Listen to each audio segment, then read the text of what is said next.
Hey, how do you make sure it knows your video?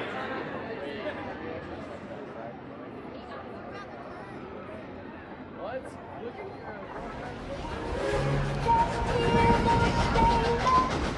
Now folks, if you look off the right-hand side of the train, that's going to be called Wildwood Grove. It'll be opening in 2019, in the spring of 2019. Have over 11 different experiences. The 7-inspired restaurant up here at Wildwood Grove. So make sure you come back and visit with us next year and check out this Wildwood Grove in the spring of 2019.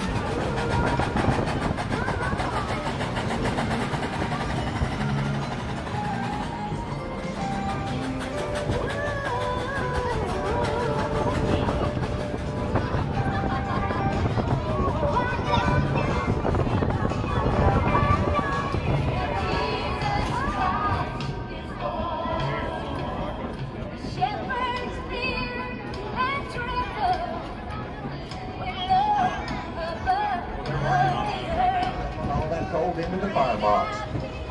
This engine operates today just like it did when it was built in 1938.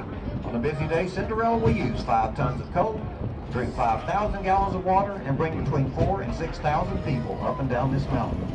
We at Dollywood are really proud of Cinderella and the guys and girls who operate her. Hope you all enjoy traveling behind her just as much as we do.